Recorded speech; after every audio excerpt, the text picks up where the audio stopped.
السلام عليكم أصدقائي، مرحبا بكم في هذا الفيديو اللي غادي يكون آخر بارتي في الشابتر الثاني لو رول دو muscle strié dans la conversion de l'énergie.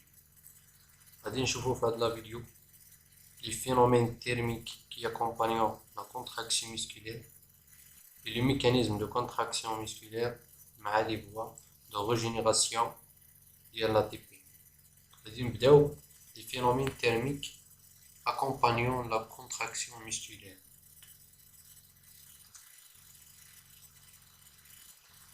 Donc, هذا الغراف كيبين لنا une secousse musculaire qui est isolée. في هذا الغراف كيبين لنا la quantité de chaleur dégagée par un muscle placé dans un milieu riche en oxygène, c'est-à-dire le milieu aérobie. كنلاحظوا ملي عندنا une secousse musculaire كيتم le dégagement de chaleur qui s'appelle une chaleur initiale. La chaleur initiale est divisée en deux. عندنا فيها chaleur de contraction اللي كتتم في le moment que on a la contraction du muscle و une chaleur de relâchement اللي كتتم في المرحلة ديال le relâchement du muscle. وكنلاحظوا بلي عندنا واحد لا chaleur هاد le dégagement ديال la chaleur اللي كتكون après la secousse musculaire. هاد la chaleur كتسمى la chaleur retardée ou كتكون lente. Donc toute contraction musculaire s'accompagne d'un dégagement de la chaleur qui se divise en deux parties. Maintenant la chaleur initiale et la chaleur retardée.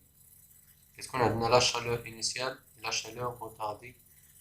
La chaleur initiale est libérée au cours de la secousse musculaire pendant un temps très court, un temps qui est très court, quelques fractions de secondes. Cette chaleur se divise elle-même en deux parties. Et la chaleur initiale est divisée en deux. La chaleur qui est la chaleur de contraction et la chaleur de relâchement. La chaleur qui est la chaleur après la secousse musculaire qui est la chaleur retardée. Il y a la chaleur retardée dégagée après la phase de relâchement. Quand le muscle est au repos pendant une durée importante, quelques minutes.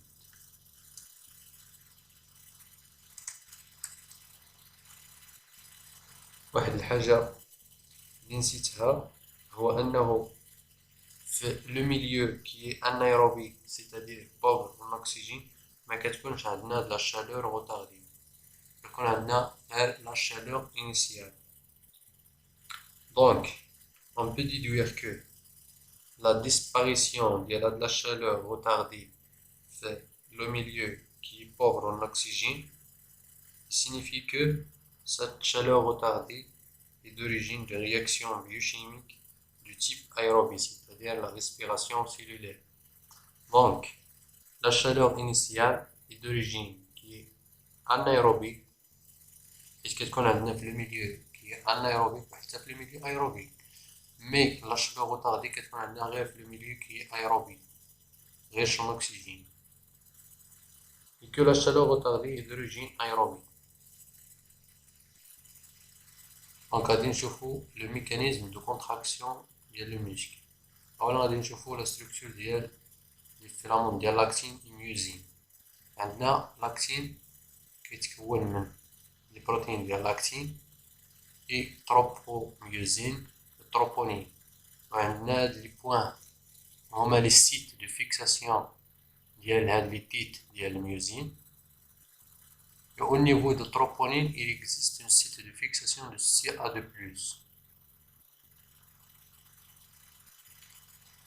Donc, à troponine, tropomyosine, qui est masqué au les sites de fixation de la lipide.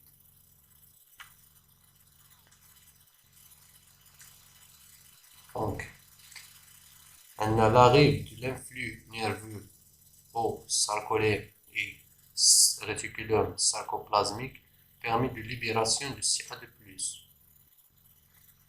CA2+, il va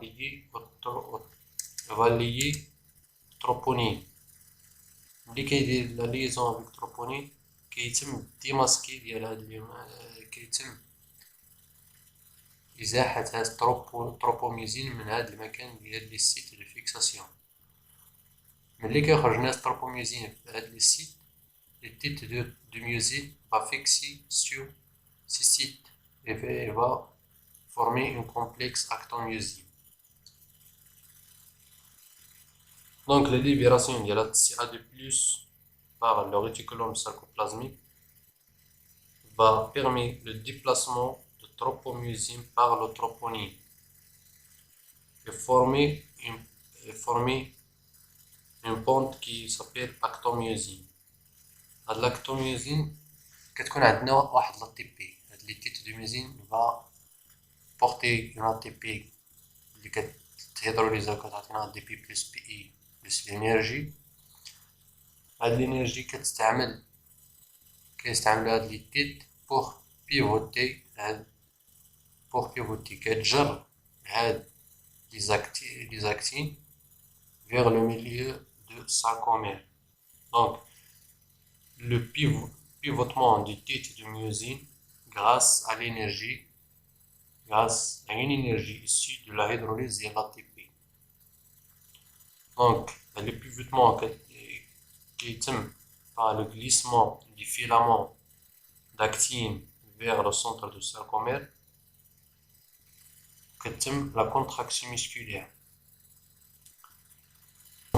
La fixation de nouvelles ATP sur les titres de myosine va détacher les titres de myosine de l'actine et par la hydrolyse de l'ATP. Et on vient à l'état de repos. Donc, la contraction musculaire se déroule en 4 phases. On a la phase de repos, et la phase de liaison, les phases de glissement et les phases de détachement ou bien de séparation. Au niveau de la phase de repos, il se caractérise par les myofilaments fins sont séparés des myofilaments épais, c'est-à-dire l'actine et myosine sont séparés. Les molécules de tropomyosine masquées des sites de liaison situés au niveau des molécules d'actine. Les titres de myosine sont perpendiculaires au filament actine et chaque titre fixe une molécule d'ATP. Au niveau de la phase de liaison, l'arrêt de l'influx nerveux au réticulum sarcoplasmique va permettre la libération de CA2+ par ce réticulum sarcoplasmique et démasquer la CA2+ va lier la troponine et va permettre de démasquer des sites de liaison entre l'actine et le myosine. Les titres de myosine se lient aux molécules d'actine. La liaison va former une complexe qui s'appelle actomyosine ou bien pente actomyosine. Donc le rôle de la CA2+, c'est la liaison avec le troponine, il va permettre de démasquer les sites de liaison des titres de myosine et l'actine. La phase de glissement, c'est la formation de complexes actomyosine qui est activé la hydrolyse de l'ATP. La hydrolyse de l'ATP qui a l'ATP plus PI plus l'énergie. Une partie de l'énergie issue de la hydrolyse de l'ATP est utilisée par les titres de myosine qui pivotant de 45 degrés vers le centre du sarcomère. l'énergie كيتم استعمال واحد البارتي فيها كيتم دوران ديال لي تيت دو ميزين درجة 45 degrés vers le centre du sarcomère. هاد الدوران كيتم جر لي filaments ديال l'actine vers le centre du sarcomère. Il résulte un glissement des filaments d'actine sur le myosine. Une partie de l'énergie issue de la hydrolyse de l'ATP est dégagée sous forme de de chaleur. Il s'agit de la chaleur de contraction qui fait une partie de la chaleur initiale. On a une constatation au cours de la contraction musculaire des fibres musculaires convertissant l'énergie chimique issue de la hydrolyse de l'ATP en énergie mécanique, c'est-à-dire la contraction, le glissement des filaments et une énergie thermique en chaleur initiale. La phase de la séparation, chaque titre de myosine fixe une nouvelle molécule d'ATP se détacher l'actine et retrouve sa position perpendiculaire par rapport au myofilament fer. Si l'assimilation nerveuse se maintient, une nouvelle contraction musculaire aura lieu. Et en cas de l'arrêt de stimulation nerveuse, les ions de CA2+ retournant au réticulum sarcoplasmique et le muscle va retourner à l'état de repos.